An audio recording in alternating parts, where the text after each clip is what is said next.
الفاتحة إلى روح سيدنا وحبيبنا وشفعنا رسول الله محمد بن عبد الله صلى الله عليه وسلم، ثم إلى روح صاحب المؤلف الإمام النووي. الفاتحة. بسم الله الرحمن الرحيم. الحمد لله إياك نعبد وإياك نستعين، اهدنا الصراط المستقيم صراط الذين أنعمت عليهم. بسم الله الرحمن الرحيم.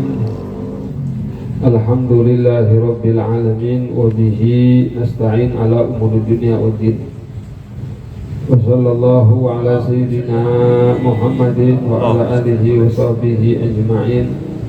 سبحانك لا علم لنا إلا ما علمتنا إنك أنت العليم الحكيم. رب اشرح لي صدري ويسر لي أمري واحلل عقدة من لساني يفقهوا قولي وسدد لساني بجاه النبي وعلي. الحديث الرابع والثلاثون، hadis yang ke-34 dari kitab Arba'in Nawawi. Qala al-musannif rahimahullahu ta'ala wa nafa'ana bihi wa bi ulumihi fid dharain amin. An Abi Sa'id al-Khudri radhiyallahu anhu, dari sahabat Abu Sa'id al-Khudri, semoga Allah meridhoinya, qala, beliau berkata, sami'tu Rasulullah sallallahu alaihi wasallam yaqulu, aku mendengar daripada Rasulullah sallallahu alaihi wasallam bersabda, man ra'a minkum munkaran, siapa di antara kalian melihat satu kemungkaran. Di kita nih, kalau melihat satu kemungkaran, fal yughayyirhu biyadihi, maka hendaknya dia rubah atau dia hilangkan kemungkaran tersebut dengan tangannya atau dengan kekuasaannya.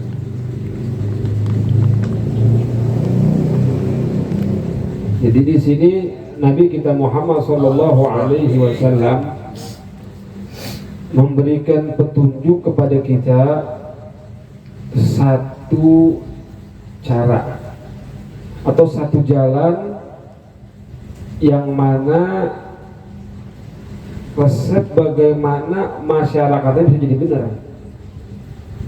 Jadi kalau kita bertanya bagaimana sih caranya biar masyarakat ini menjadi benar, biar manusia ini bisa menjadi orang-orang yang soleh, orang-orang yang benar, orang yang baik, gimana resepnya?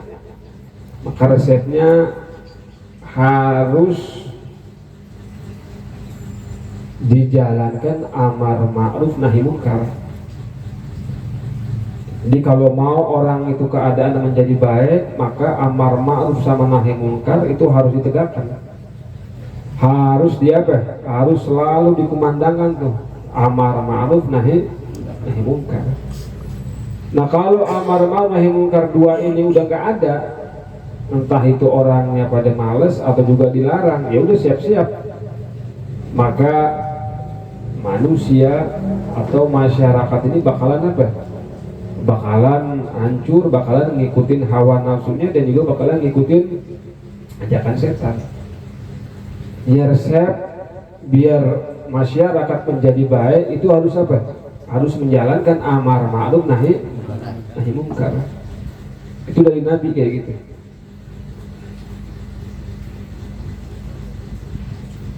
Makanya Nabi Muhammad juga mengajarkan kepada umatnya, kalau misalnya ada satu kejahatan, ada satu kerusakan yang mana kalau tersebar di masyarakat ini bakalan apa? Bakalan membuat masyarakat ini menjadi gak benar. Nah, atau masyarakat ini diangkat keberkahannya, maka kata Nabi suruh dihilangkan. Apa aja kerusakan yang bikin masyarakat ini menjadi hancur, maka kata Nabi harus dihilangkan. Maka kata Nabi falyughayyirhu biyadihi.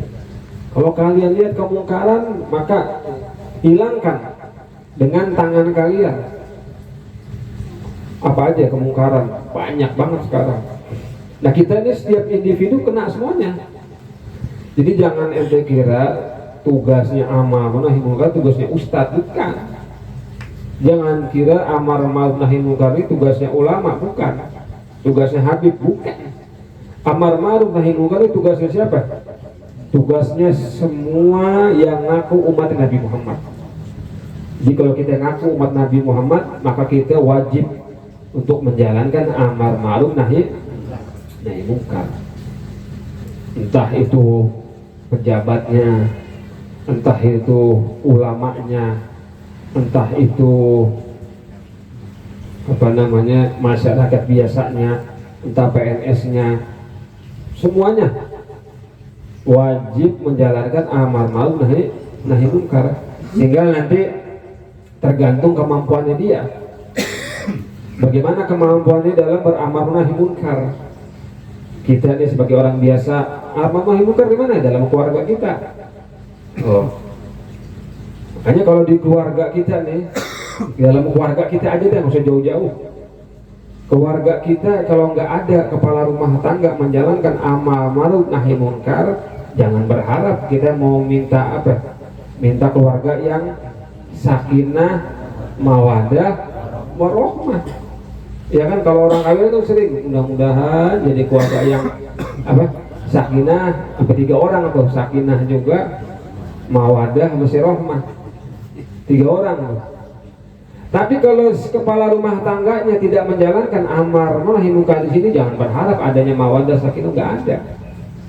Makanya kepala rumah tangga nih, khususnya bapak, di sini dia wajib nih menjalankan amar ma'ruf nahi munkar. Jadi dari rumah dulu kita hidupkan, dari rumah dulu kita hidupkan, baru nanti merembet ke tetangga, baru nanti merembet lagi ke tetangga sebelah, terus sampai apa? Sampailah ke masyarakat umum. Kita perhatikan istri kita perhatikan anak kita.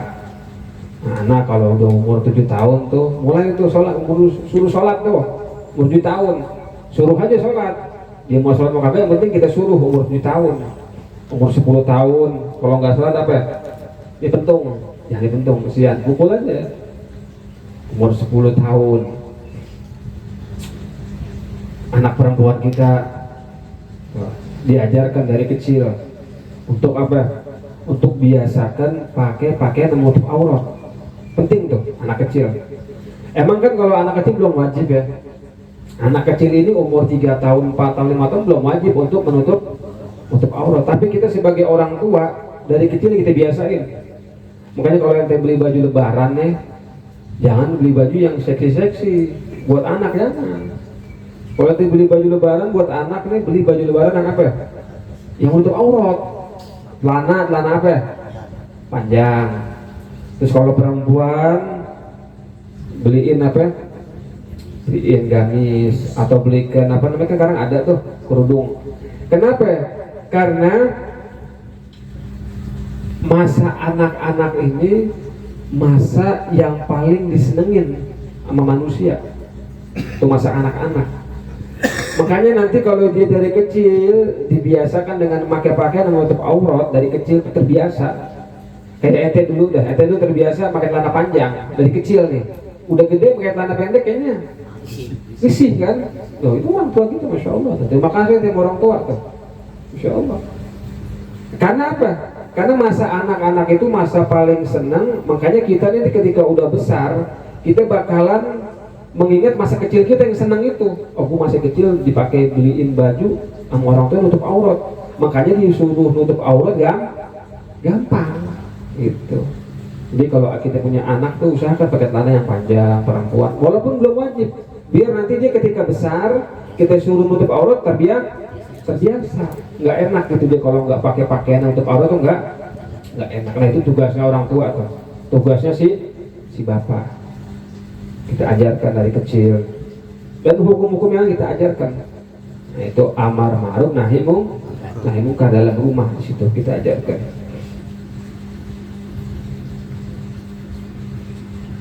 Terus nanti kalau dia punya kekuasaan, misalnya RT, RW, terus sampai ke atas, nah, dia baru bisa tuh menghilangkan kemungkaran dengan tangan dengan kekuasaannya. Kalau dia menghilangkan kemungkaran dengan kuasaannya, satu kali aja dengan dia omongan, itu misalnya dia ngomong aja, nggak boleh diadakan konser apa nih yang konser kemarin, apa? Itu dah. Pejabatnya ngomong nggak boleh, itu dia dapat pahala tuh.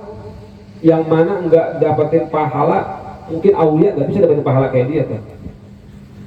Karena dia punya kekuasaan mendapatkan hal yang besar. Dia larang, nggak boleh kemungkaran kayak gitu. Nah itu tugasnya apa? Pejabat yang punya wewenang. Antar juga, kita ada juga, ustadz ada juga, tergantung kemampuannya.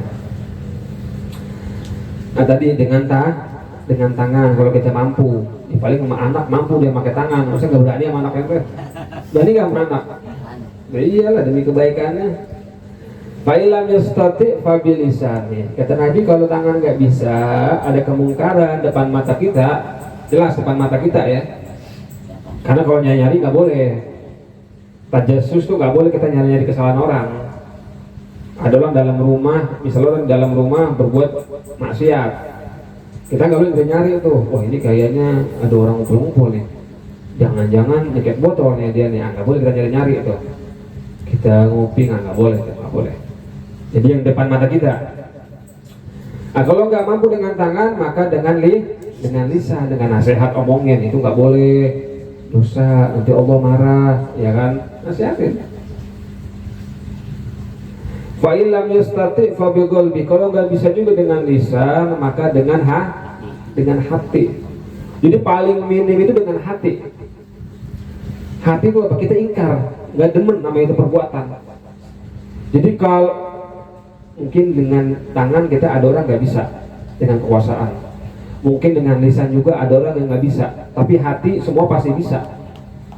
Jadi paling minim banget tuh kita kalau ada kemungkaran ingkar dengan hati, jangan ngedukung. Ini ada kemungkaran dia cari-cari dalil yang ngedukung aja, jangan. Paling minim banget tuh ya, paling minim banget tuh ingkar dengan hati. Kalau dia nggak ingkar juga dengan hati, maka itu dalil, bukti bahwasanya apa? Imannya udah nggak ada. Makanya kata Nabi, wadzalika adaful iman. Dan itu selemah-lemahnya iman itu ingkar dengan hati. Kalau dia udah nggak ingkar juga dengan hati, berarti tanda ada bahwasanya apa? Di hati dia udah nggak ada iman. Jadi paling minim nih kita semuanya nih wajib apa untuk ingkar dengan hati. Kita ingkar, nggak suka dengan yang adanya kemungkaran, walaupun kita juga belum benar, walaupun kita juga belum benar, tetap kita harus ingkar dengan kemungkaran, karena mudorotnya ini menular kemana-mana. Wa ma asabakum min musibatin fa bima kasabat aydikum. Nggak ada musibah yang menimpa kita kecuali itu apa? Disebabkan dosa-dosa kita, disebabkan perbuatan kita sendiri.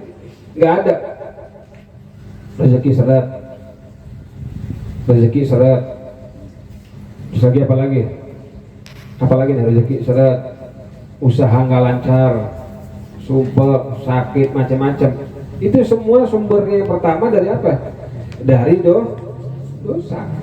Wa ma asabakum min musibah, atau dalam hadis sebutkan innal abda qad yuhramur rizqu bi dzambi yusibuhu, atau kama qala Nabi sallallahu alaihi wasallam. Sungguhnya seorang hamba itu terkadang dijauhkan oleh Allah Subhanahu wa taala dari rezeki karena perbuatan dosa yang dia kerjakan. Nah, kemungkaran ini harus dihilangkan, harus dilenyapkan. Jadi kadang-kadang tetangga kita yang berbuat dosa, kita diam aja, kita kena juga tuh. Kalau adanya apa namanya? Sialnya. apesnya kena juga. Sebagaimana kita bertetangga dengan orang soleh. Sebagaimana kita tetangga dengan orang soleh. Nah, kita punya tangga sama orang soleh, makanya nih usahakan nih. Kalau ente mau cari rumah, ente misalnya mau pindah kemana, cari itu rumah yang ada masjidnya, atau rumah yang ada musolahnya, atau lebih bagus tetangga sama orang soleh. Karena apa? Karena itu mengaruh, ente mendapatkan keberkahannya juga. Sebagaimana kalau ente bertetangga dengan ahlu maksiat mendapatkan apesnya, begitu juga ketika bertetanggaan dengan orang soleh. Itu pernah ada satu cerita tuh, ada orang Yahudi. Itu orang Yahudi tetanggaan sama Al-Imam Abdullah bin Mubarak. Sayyiduna Abdullah bin Mubarak ini ulama besar, ahlu hadis, ulama yang top, wali juga. Sayyidina Abdullah bin Mubarak ini Sayyidina Abdullah bin Mubarak saking baiknya beliau, maksudnya beliau punya hati ini luar biasa dah. Udah nganggap semua orang tuh baik. Itu Sayyidina Abdullah bin Mubarak tuh setiap punya apa-apa pasti ngasih tetangganya tuh yang Yahudi. Dia punya apa dikasih tetangga. Bahkan dalam riwayat suka ngeduluin tetangganya dulu pada anaknya. Nah ini beda, kelasnya tinggi nih Sayyidina Abdullah bin Mubarak. Tapi bisa kalau kita mengamalkan. Akhirnya suatu saat ada orang datang kepada ini Yahudi, nawarin, rumah kamu dijual nggak? Oh iya, rumah saya dijual. Nah pasaran rumah di situ waktu itu harganya taruhlah 1.000 real, 1.000 dirham. Tapi ini Yahudi dijual berapa? Kata dia 2.000 dirham. Lah itu kok dijual rumah mahal banget katanya. Ini kan pasaran di sini rumah 1.000 dirham, kok itu jual 2.000? Iya, 1.000 dirham. Saya jual harga tanah 1.000 dirhamnya lagi karena bertetangga dengan Abdullah bin Mubarak. Orang Yahudi tahu tuh Sayyidina Abdullah bin Mubarak. Jadi 1.000 dirhamnya harga apa? Harga rumah dan tanahnya. 1.000 dinarnya apa? Karena bertetangga sama Abdullah bin Mubarak. Akhirnya nggak jadi beli dia kan, mahal banget tuh rumah. Akhirnya Sayyidina Abdullah bin Mubarak dengar, katanya tadi tetanggamu mau jual rumah nggak jadi. Kenapa? Dia jual rumah kemahalan. Kata dia 1.000 harga rumah, 1.000-nya lagi harga karena mahal.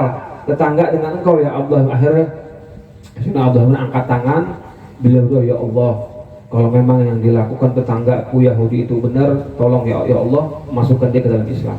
Akhirnya gak lama tuh Yahudi datang nemuin Abdullah bin Mubarak, langsung masuk Islam. Nah, karena sebab apa? Bertetangga dengan orang soleh. Jadi kalau bertetangga dengan orang soleh itu berpengaruh, sama bertetangga dengan ahli maksiat juga berpengaruh. Makanya ulang, kalau kita mau cari rumah itu usahakan cari yang ada masjidnya, yang ada musolahnya. Jangan itu nyari rumah yang maksudnya yang nggak ada orang baiknya di situ, yang nggak ada majlis, jangan. Terus ujung-ujungnya intinya lama-lama ketarik juga tuh, jangan. Nah, rawahu Muslimun, hadis ini diriwayatkan oleh Al-Imam Muslim. Wallahu a'lam bishawab. Subhanakallahumma wa bihamdika asyhadu an la ilaha illa anta astaghfiruka wa atubu ilaik. Wassallallahu ala sayyidina Muhammadin wa ala alihi wasallam. Walhamdulillahi rabbil alamin.